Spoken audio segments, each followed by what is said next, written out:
vai pensar um pouquinho sobre essa frase, dividindo ela em trechos diferentes. Vamos lá, Jás.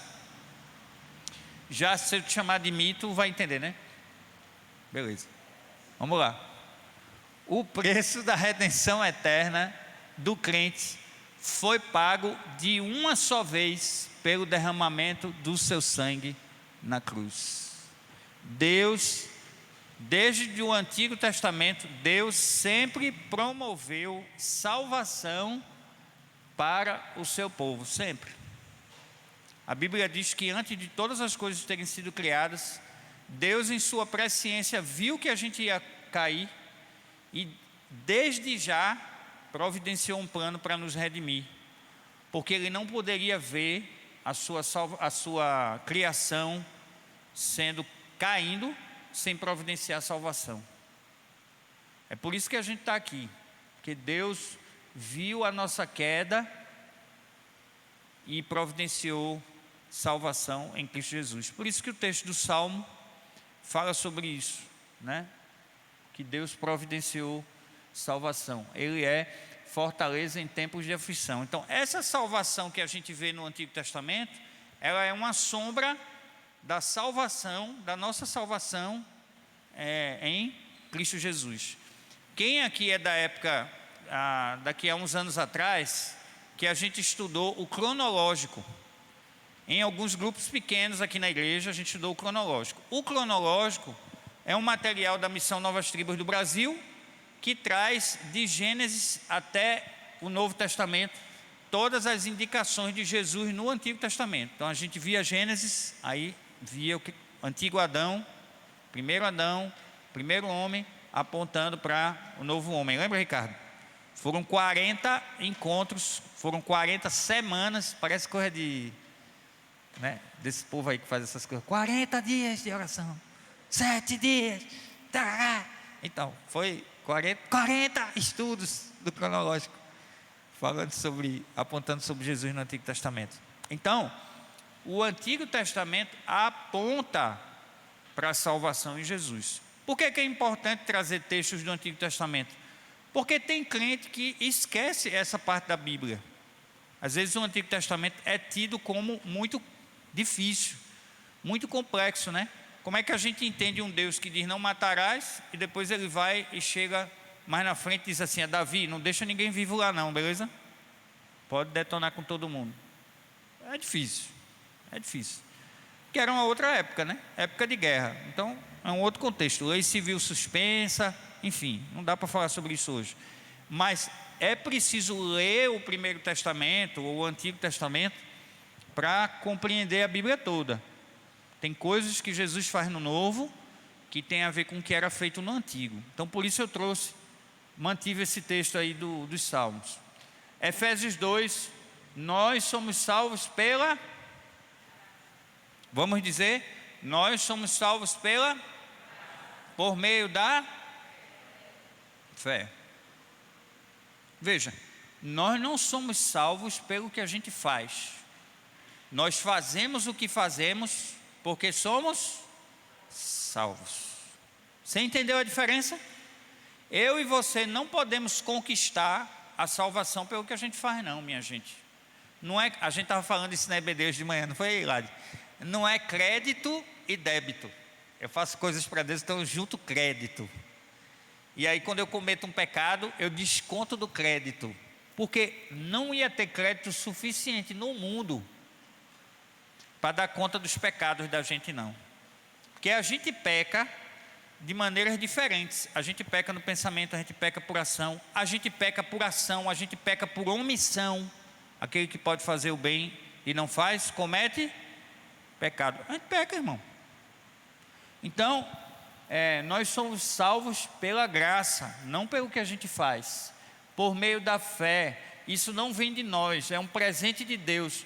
Não é uma recompensa pela prática das boas obras, para que ninguém venha se orgulhar. Isso aí é o texto, tá? Integralmente. Já se agora está usando nova versão transformadora nos textos. Então, ele explica bem direitinho. E é o que o texto diz, para que ninguém venha se orgulhar. Olha, obrigado, Senhor, porque eu não sou como fulano, porque eu não sou como Beltrano. Deus, já sabendo dessas coisas, que a gente não é esse docinho de coco todo, já nos salvou pela sua graça, por meio da fé em Cristo Jesus. Cremos que todos, nós e eles, somos salvos da mesma forma pela graça do Senhor Jesus. Aí, Lucas, em Atos, está falando dos gentios. Obrigado, Lica. Lucas, em Atos, está falando dos gentios. Até o povo que os judeus achavam que não tinha salvação, Deus salvou. O povo que você acha que não tem salvação, Deus, em Cristo Jesus, pode salvar. Eu lembro de uma história que o pastor Daniel Caveira conta, de um amigo dele da época do skate, né? Já contou aqui na igreja, por isso que não tem problema de eu contar. Que Deus colocou no coração dele de falar com uma determinada pessoa. Ele disse: "Você está doido? Não tinha, esses caras nem adianta." Há muito tempo isso, né? Há muito tempo. E aí um belo dia ele estava num determinado lugar e o cara chegou. Ele disse: "Rapaz, fulano agora é crente." Ele: "Como é? Fulano agora é crente?" Porque Deus salva através de Cristo Jesus qualquer um. Qualquer uma. E isso precisa estar na nossa mente o tempo todo. A salvação não é pelos nossos méritos. Por isso que Ele salva qualquer um. Porque todo mundo é igual. Todo mundo pecou. Romanos 3, 23 e 26. O salário do pecado é a morte. Atos 4, 12. Não há salvação em nenhum. A salvação é em Cristo Jesus. Salvação em Cristo Jesus. Eu sou professor de diálogo interreligioso na faculdade, né? Religiões comparadas, essas coisas aí que pegam as religiões e compartilham e observam as características de cada um, né? E às vezes tem uma moda aí que o pessoal diz assim: não, é a mesma coisa, todas as religiões levam a Deus. Todas as religiões levam a Deus, mas depois dele só Jesus. Chegando diante dele, só Jesus. As religiões podem até... Claro que antes de Jesus aí a história é outra, né? Mas depois de Jesus para frente, só Jesus. A fé em Jesus. Não é a fé no cristal, não é a fé no pastor, não é a fé na placa da denominação, não é a fé da igreja, do milagreiro da moda, do pastor da modinha. É a fé em Jesus. Todo aquele que declarar a fé em Jesus está salvo. Por isso, ao invés de a gente estar tentando, às vezes, trazer a pessoa para a igreja, levar a pessoa para não sei o quê, conversa com a pessoa onde a pessoa está, sobre Deus. Você sabia que Deus já enviou o Filho por você? Começa a falar sobre Jesus para a vida dessa pessoa, onde a pessoa está, no caminho, né? Filipe e eunuco, você entende as coisas que você está lendo? Aí o eunuco: como é que eu vou ler se ninguém me explica? Aí Filipe explicou. Aí eu: gente, então, o que é que me impede de ser batizado? Ele entendeu no caminho. Então, a salvação é pela fé em Jesus. É por isso. E fé é um negócio que a gente ainda não viu. A salvação não é pela mudança que a gente acha que Deus vai operar, não. A salvação é pela fé. E a partir da fé, a mudança acontece. Então, às vezes o que a gente quer fazer é o contrário. A gente quer que a pessoa... Você deve ter gente assim: no dia que eu deixar de fumar, eu aceito Jesus. No dia que eu deixar de beber, eu aceito Jesus. No dia que eu deixar... Eu disse: não, irmão. Receba Jesus como Senhor, Salvador da sua vida. As outras coisas vão acontecer. Elas vão acontecer. E às vezes esse é o desafio para mim e para você, quando a gente vai falar de salvação. A gente quer primeiro limpar o outro, como se a gente fosse, né? Muito, né? O Leonardo Gonçalves disse aqui: quem disse que a gente é só luz? Quem disse que a gente é só luz, né? Claro, nós somos sal da terra e luz do mundo, mas o que Jesus quis dizer é no campo da missão. No campo do caráter, Paulo diz que o bem que a gente quer fazer a gente não consegue, e o mal que a gente não consegue, que a gente não quer, esse a gente faz. Então, anunciar que a salvação é em Jesus, porque o seu nome é não há nenhum outro nome pelo qual devamos ser salvos, né? Todos aqueles que a gente chama em ciências sociais de hermeneutas da desconfiança, né? A turma que anunciou o fim da igreja, está tudo morto e a igreja continua firme e forte.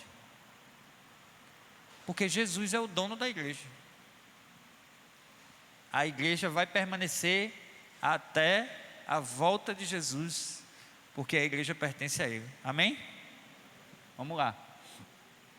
Salvação é individual. Isso significa a redenção do ser humano por inteiro. Vamos para o texto do Antigo Testamento? Texto sombra, Isaías 53, 4 a 6. Apesar disso, as nossas enfermidades, Ele tomou sobre si, as nossas doenças que pesaram sobre Ele. Pensamos que o seu sofrimento era castigo de Deus, castigo por sua culpa, mas Ele foi ferido por causa de nossa rebeldia. E eu gosto muito dessa versão, que a NVI, ela estraga esse texto aqui, mas a Nova Versão Internacional traz uma coisa que eu acho que a Almeida Revista Corrigida tem também. Ele foi esmagado. O peso do pecado era tão grande, o pecado era tão pesado que esmagou Jesus na cruz. Eu gosto desse texto, porque ele nos lembra o tamanho do sacrifício que Jesus fez para a gente ser salvo. Tudo que a gente fizer para Jesus ainda é pouco. É claro, quando eu digo isso, eu não estou dizendo para você entrar numa agenda maluca de só fazer coisas para Deus e não descansar, não. O que eu estou querendo dizer é, às vezes a gente podia mais. Então, todos nós nos desviamos como ovelhas e deixamos os caminhos de Deus para seguir nossos caminhos. Mas, no entanto, o Senhor fez cair sobre Cristo os pecados de todos nós. 1 Pedro 1, 18 e 19. Vocês sabem que o resgate para salvá-los do estilo de vida vazio que vocês herdaram dos seus antepassados não foi pago com ouro ou prata, que perdem seu valor, mas com sangue de Jesus. Você não pode ser salvo porque seu marido crê. Salva porque seu marido crê, porque seu pai creu, porque seu pastor crê, não. Essa é uma decisão individual sua. Essa é uma decisão individual sua. Vir à igreja e entregar a vida a Jesus não são necessariamente a mesma coisa. Pense nisso. O resgate para salvá-los do estilo de vida foi pago por Jesus, o Cordeiro de Deus, como diz João 1,29, sem pecado nem mancha. Pode passar. Ele foi escolhido antes da criação do mundo, mas agora nesses últimos tempos foi revelado por causa de vocês. Por meio de Cristo vocês vieram a crer em Deus, depositam sua fé e a esperança em Deus, porque Ele ressuscitou o Cristo dos mortos e lhe deu uma grande glória. Uma vez que vocês foram purificados de seus pecados, quando obedeceram à verdade, tenham como alvo agora o amor, salvação é indicado na maneira como você trata os outros. Quem está dizendo isso sou eu não, quem está dizendo isso aí é Pedro. Vocês foram salvos, vivam no amor fraternal. O amor fraternal é o amor como o amor de irmãos. Você é salvo, como é que você trata os outros? Você é salvo, como é que você se relaciona com os outros? Salvação é individual, mas alcança o outro, no sentido de que a maneira da gente lidar com ele. 1 Coríntios 6,20, vocês foram comprados por um alto preço, honrem a Deus com seu corpo, né? Muito interessante Paulo falando isso. Porque Corinto era o tipo de cidade que a espiritualidade do corpo beirava a orgia, a vida sem limite. E aí Paulo diz assim que a gente deve honrar a Deus com o nosso corpo. Aí tem gente que quando a gente fala de honrar a Deus com o nosso corpo, já fica, tá vendo? Ó, o pessoal que faz tatuagem. Honrar a Deus com o corpo é outra coisa. Bem diferente disso. A gente já falou sobre isso aqui, o texto de Levítico 18, 19, então não vou explicar de novo não. Efésios 1, 7. Ele é tão rico em graça que comprou nossa liberdade com o sangue de seu Filho e perdoou nossos pecados. Apocalipse 5. Ele deu um passo à frente e recebeu o livro à mão da direita. Isso aí já é no final, né? Para a gente é no final, né? Para Deus já foi. Quando o Cordeiro recebeu o livro, os 4 seres vivos e os 24 anciãos se prostraram diante dele. Eles tinham uma harpa e taças de ouro cheias de incenso, que são as orações do povo santo, que entoavam um cântico novo com essas palavras: quem é digno de receber o livro? Vixe. Abrir os selos e ler. Quem é que foi sacrificado? Quem é? Jesus, o Cordeiro de Deus. Por isso, o livro não foi dado a mais ninguém. Você não pode ler Apocalipse e se concentrar na narrativa do que vai acontecer sem se concentrar em Jesus primeiro não. Porque se você fizer isso, parabéns, irmão, você vai ter transtorno de ansiedade generalizada. Tranquilamente. Porque vai começar... besta, com 7 chifres, e outra do mar, e outra da terra.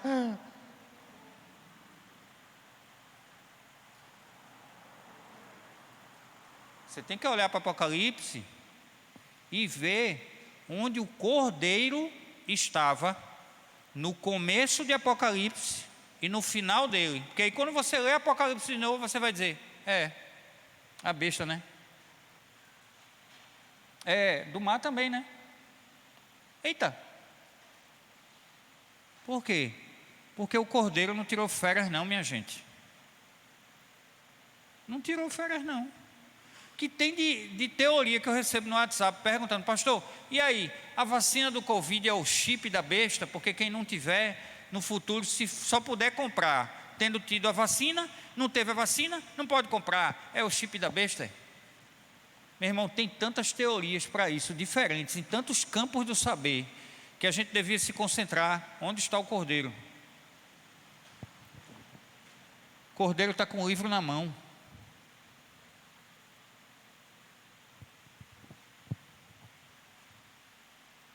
Acontecendo, pau cantando, e Jesus lá, ó. Porque ele estava antes de todas as coisas e estará depois. Descanse seu coração, irmão. Descanse seu coração, irmã. Ontem eu cantei lá com a Arminda, lá no seminário. Calmo, sereno e tranquilo, sinto descanso neste viver. Isso devo a um amigo, e só por ele eu pude obter. Ele é Jesus, meu amigo, meu Senhor, o Salvador. Só por ele eu ganhei a vida eterna com Deus, com Deus. Só por ele, irmão. Só Jesus. Ele nos salvou. Amém? Pode passar. É dado gratuitamente.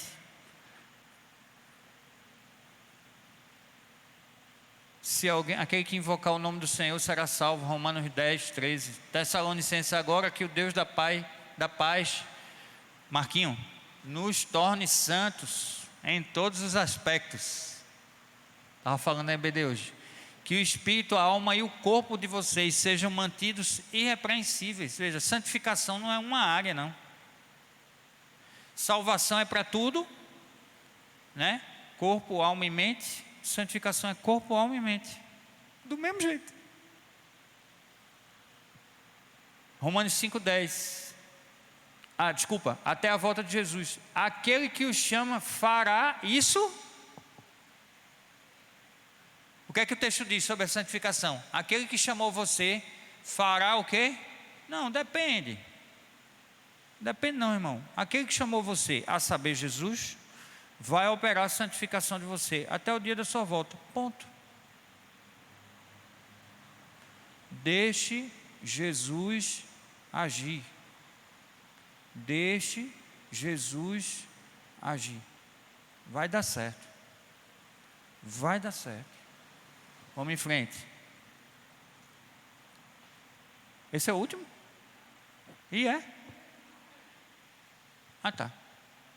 Aí vai falar de regeneração, o que é regeneração?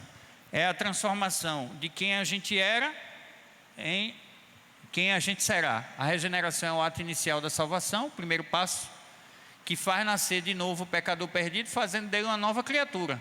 É a obra do Espírito Santo que o pecador recebe, o perdão, a justificação e a adoção. Então é o passo. Fiz a decisão, não quero mais ir para cá. Quero ir agora na decisão de Cristo Jesus. Estou vindo nessa direção de Cristo Jesus.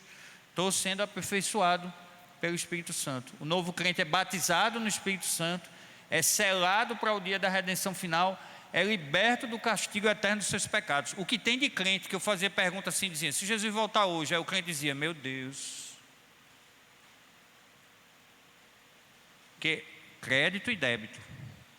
Olha, hoje de manhã eu briguei com o meu cachorro. Se Jesus voltar hoje, é um exemplo, tá? Briguei com o meu cachorro. Salvação não é pelo que a gente faz. Outro texto. Ezequiel 36, 26. Eu lhe darei um novo coração e colocarei em vocês um novo. Tira o coração de pedra duro, que não bate mais, de quem é insensível, de quem é arrogante, e vou botar um coração, ó, novo, que vê o outro e diz, eita, que se preocupa com o outro, que se preocupa com as pessoas. Então, esse é o processo de regeneração. Pode passar já, você está chegando já. Há duas condições para o pecador ser regenerado: arrependimento e fé. Arrependimento, irmão. Tem gente que quer pedir perdão. Não vou pedir perdão. Eu falei, pisei no pé da pastora Lídia. Pá, aí, perdão. Pisei de novo. Pá, perdão. Pá, perdão, Lica. Pá, perdão. Aí a Lica vai dizer, ô Zé, tu está prestando atenção mesmo? Ô bicho, tu está se arrependendo mesmo de pisar no meu pé? Porque parece que tu está gostando.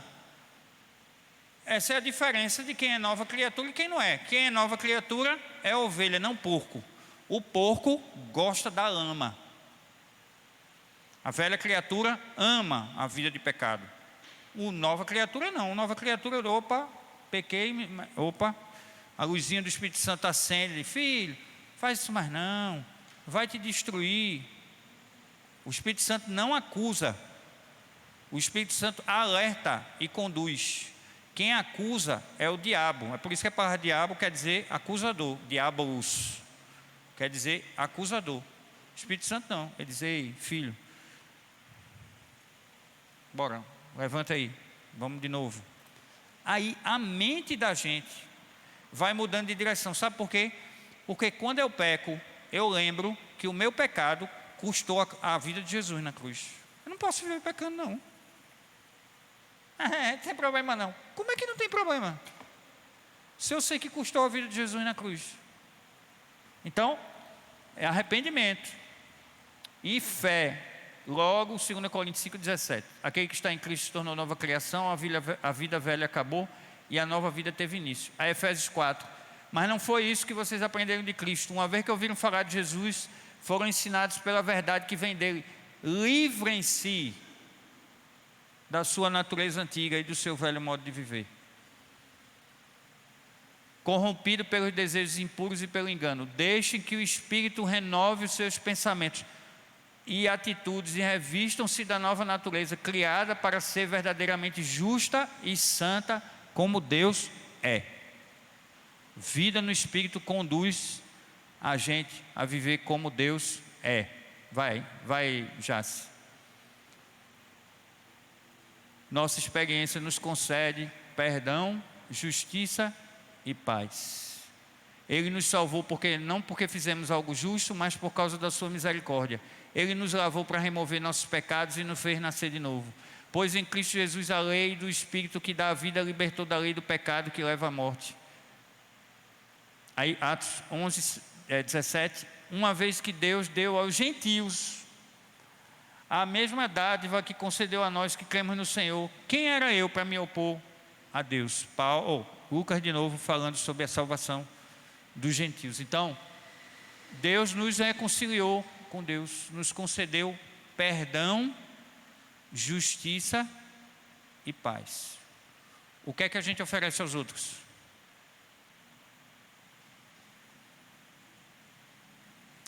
O que é que a gente oferece aos outros? Se Deus nos deu perdão, justiça e paz. E justiça, quando a gente lê justiça em Romanos, tem muito crente pegando justiça de Romanos e trazendo para somente justiça no campo dos direitos. Aí pega um texto de Romanos e traz para o campo da justiça dos direitos hoje. É outro assunto. Justiça em Romanos tem a ver com o sacrifício de Jesus na cruz, que nos fez justos. Então, quando a gente pega esse texto aí, e aí está falando de perdão, justiça e paz, tem a ver com o sacrifício de Jesus na cruz, que nos tornou justificados. Pode passar, Jace. Pode passar. Acho que esse é o último. Pronto. A graça é concedida não porque é obra, já falamos, pode passar. Pronto. E a santificação. A santificação é o processo que se iniciou na regeneração, né? No ato de que eu preciso de Deus, leva o ser humano à realização dos propósitos de Deus para a vida e o habilita a progredir em busca da perfeição de Jesus. Porque Jesus diz assim: sede perfeitos. Você acha que dá para a gente ser perfeito? Você acha que Jesus... Então, o que é que Jesus quer? Que a gente continue na trilha. Porque Ele sabe que a gente não vai conseguir ser perfeito, mas Ele quer que a gente continue na trilha de ser. Porque só tem dois caminhos. Um é: eu sou pecador mesmo. Enfiar o pé na jaca e viver numa vida como se não tivesse problema nenhum com isso. Ou dizer assim: Jesus me chamou para ser como Ele foi. Tentar e desistir são duas coisas completamente diferentes. Então, esse princípio aqui nos convida a gente. Então, João 17, oração de Jesus, né? João 17 tem 3 orações. Jesus ora pelos discípulos, Jesus ora por ele e Jesus ora por nós, aqueles que haveriam de vir. Nesse momento aqui, Jesus está orando por nós, dizendo: consagra-os, na verdade, consagração. Consagrar não é só aqueles encontros que às vezes a turma quer fazer. Vamos fazer um encontro de consagração.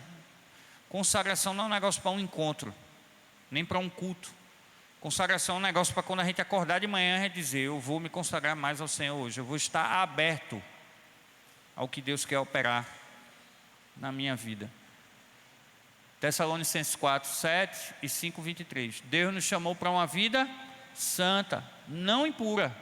E agora o Deus de paz nos torne vocês santos em todos os aspectos. O espírito, a alma e o corpo sejam mantidos irrepreensíveis até a volta do Senhor Jesus. Pode passar. Esse foi o último, né? Não. Que o sacrifício de vocês seja vivo e santo, que é o tipo que Deus considera agradável.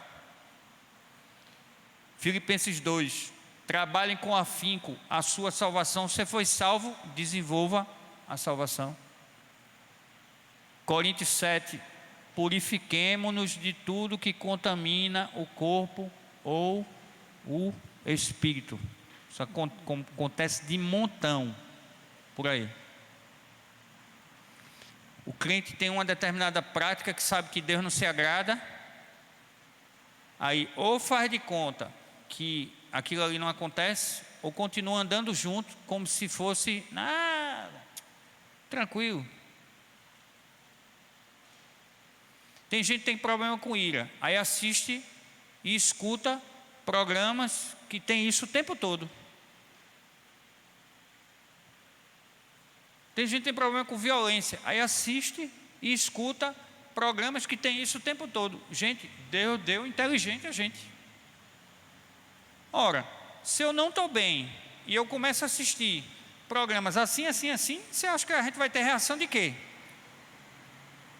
Tem um monte de pesquisa que mostra isso. Você joga jogo de violência e usa internet. Mais de 5 horas por dia, você está 10 vezes mais propenso a pensar em suicídio. Pesquisa aí, tá? Posso até mandar, quem quiser me pedir aí durante a semana, me manda que eu mando para você. Mais de 5 horas de internet, 10 vezes mais pensamento suicida. Aí, o que é que esse texto tem a ver? Tem a ver o seguinte, veja, a gente precisa estar aberto à purificação e usar a inteligência. Bicho, se eu estou assistindo isso, se eu leio isso, se eu tenho acesso a esse conteúdo e eu quero ser purificado por Deus, eu preciso jogar essa desgrama fora. Porque senão, é só discurso de conversa boa. É feito o marido, o esposo ou a esposa que está casado, faz algo que a esposa não gosta, continua fazendo, poxa. Então, a gente faz um negócio que a gente sabe que vai entristecer o coração de Deus. Aí o John Piper, tem umas coisas que eu não curto muito do John Piper não, mas tem umas coisas que ele diz que eu acho bacana. Uma delas é essa. Isso, você está preocupado em falar alguma coisa que as pessoas se sintam ofendidas? Não tem problema não, que as pessoas ofendem a Deus o tempo todo, não estão nem aí. Então, tem hora que você vai precisar dizer assim, não pode não, irmão. Pode não. Se anda junto, como se o pecado fosse um bichinho, é um bichinho que, como qualquer outro, você continua alimentando ele bem, ele vai crescer, viu? Vai crescer. Todo bicho que você alimenta, ele vai crescer. E aí é o C.S. Lewis, né? Ou é o cachorro da carne, ou é o cachorro do espírito. Se você alimentar mais o do espírito, ele vai crescer, sua vida vai ser uma bênção. Se você alimentar o da carne, ele vai comer você. E Deus está lá tentando avisar, ei. Então é por isso. Então, visto que temos essa promessa, nos purifiquemos de tudo que contamina o corpo, né? E nós temos a Deus, nós temos o Senhor que está nos transformando a imagem gloriosa, deixando-nos cada vez mais parecidos com Ele. Amém? Agora é o fim, não é? Esse é o último. Ainda tem mais 3? Mais 2. Então a gente vai produzir que tipo de fruto? Fruto de quem vive no Espírito. Alimentou o Espírito, produz fruto do Espírito. Qual é o fruto do Espírito? Amor, alegria, paz, paciência, amabilidade, bondade, fidelidade. Contra essas coisas e outras que estão no texto, não há lei. Esses textos assim, não são para a gente pegar e dizer, deixa eu conferir aqui, pastora Lídia, olha, está faltando aqui. Esse texto é para a gente, para quando a gente vê assim, eu preciso me cuidar. Não é para destruir a gente, é para alertar a gente. Eu estou tendo tal coisa assim, tal reação. Normalmente, as nossas reações primeiras, impensadas, sem o superego funcionando, são ações que mostram que tem uma área da vida da gente que precisa ser mais trabalhada. O que a gente diz, o que a gente fala, às vezes, que causa mal, é porque Deus está precisando operar naquela área, e a gente precisa dizer a Deus, Senhor, então, o que é que eu estou fazendo para Deus operar nessa área? Como é que eu estou alimentando essa área? Né? Então, tem a ver com isso, fruto do Espírito e as obras da carne. Está lá em Gálatas 5, do 19 ao 23, se não me engano. Ainda tem mais um trecho que não entrou aí. Oro para que o amor de vocês transborde, que continue a crescer no conhecimento. Quero que compreendam o que é verdadeiramente importante, para que vivam de modo puro e sem culpa, até o dia de Cristo voltar. Que vocês sejam cheios dos frutos da justiça que vem por meio de Jesus, para a glória e o louvor de Deus. Como é que alguém vive sem culpa? É porque não peca? Não, é porque não quer pecar.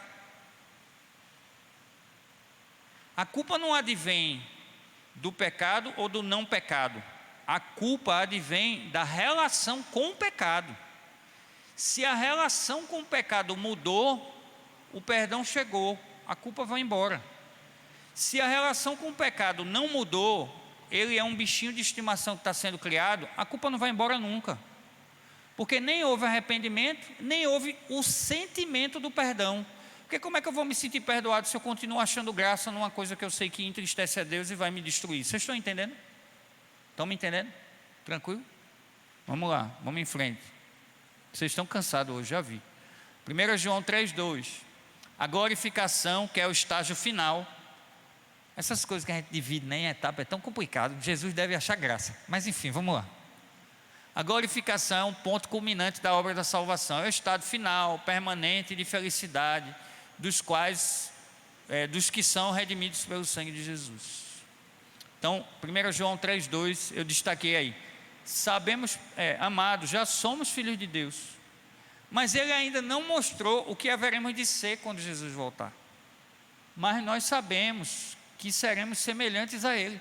Nós sabemos. Vê que palavra de esperança, hein? Oh meu Deus, para mim e para você. Nós sabemos, olha, Jades, você ainda não é como Jesus foi. Olha, meu irmão e minha irmã, você ainda não é, mas deixa eu dizer uma coisa, você será. Oh glória, você será. Porque enquanto Satanás tenta lembrar a mim e a você que a gente não conseguiu em determinadas áreas, Jesus diz assim: você será.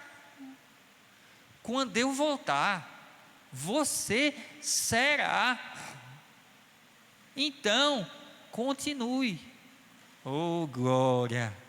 Amém, irmão? Aleluia.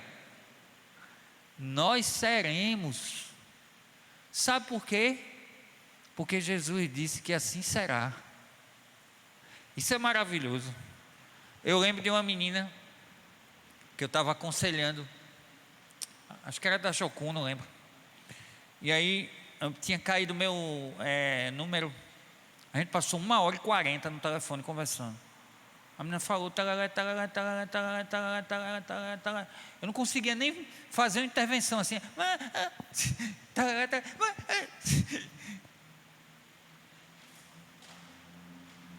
Quando ela chegou num determinado momento, veio um pensamento assim na minha cabeça. Eu disse, será que essa menina sabe que ela já foi perdoada por Jesus? É a filha de pastor, vivendo na vida louca, em outro país. Aí eu disse assim, fulana, tu sabe que tu já foi perdoada, né? Pronto, o resto foi só choro. Chorou, chorou, chorou. Ei menina, tu foi perdoada já. Então agora, viva como quem é.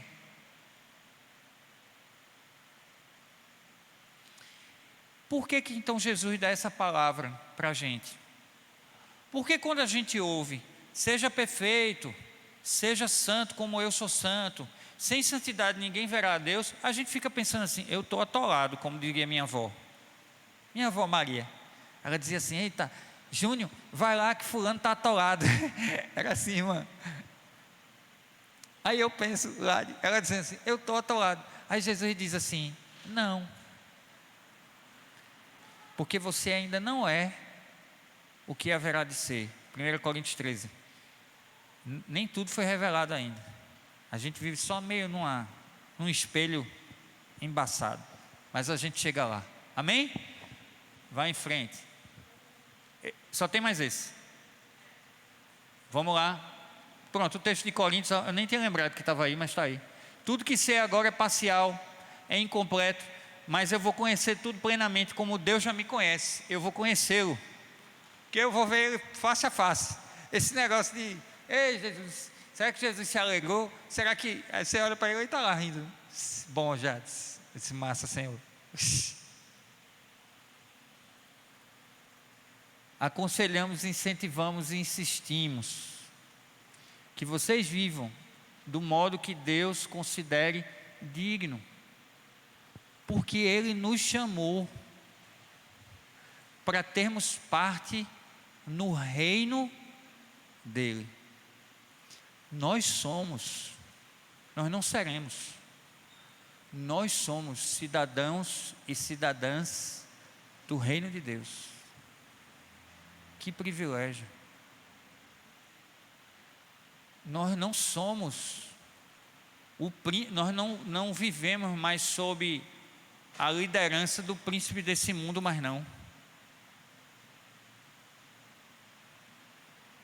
vivemos mais assim. Por isso, a gente precisa viver assim. É isso que Paulo está dizendo aos crentes de Tessalônica, cidade maluca de Tessalônica. Paulo está dizendo: viva de modo digno. Viva de modo digno. Amém? Então, eu quero orar com você. Esse foi o último, foi Jess? Quero orar com você. Por isso. Está vendo que a gente precisa ser salvo? Está vendo que não só a gente foi salvo, como Deus começou a obra da regeneração, da santificação e da glorificação. Iniciamos um processo de regeneração quando aceitamos Jesus, iniciamos uma caminhada de santificação até o dia que Jesus volta, e quando Jesus voltar, nós teremos um corpo, a linguagem humana tentando explicar coisas de Deus, glorificado, né? Resumindo, a gente vai ser outra pessoa diferente. Então eu quero orar por você por isso. Não sei como é que está a sua vida, como é que você se vê na sua relação com Deus, mas eu quero convidar você a gente orar por isso agora, essa manhã, tá bom? Vamos orar. Senhor, muito obrigado pela tua palavra, por aquilo que nós aprendemos aqui, pela salvação que recebemos em Cristo Jesus, pela regeneração de quem nós somos, corpo, alma e espírito, que vinham vivendo numa velha natureza e agora estão sendo santificados na nova natureza, natureza que não é mais guiada pela carne, natureza que é guiada pelo Espírito. Senhor, a gente não é mais guiado pela carne, mas a gente é influenciado pela carne ainda. A gente tem escolha, né? Então eu quero pedir ao Senhor que a gente viva de modo digno mesmo, para dar bom testemunho, para dar exemplo, para ser instrumento do Senhor para a vida das pessoas, mesmo com as nossas falhas. A gente não quer que as nossas falhas sejam uma desculpa para a gente continuar vivendo como quer, mas a gente quer pedir a tua ajuda para que a obra da santificação, que nós estejamos abertos para essa obra da santificação que o Senhor há de operar em nós. Nós oramos por tua igreja aqui reunida e nós agradecemos em Cristo Jesus. Amém. Amém. Amém, meu irmão. Converse com Deus sobre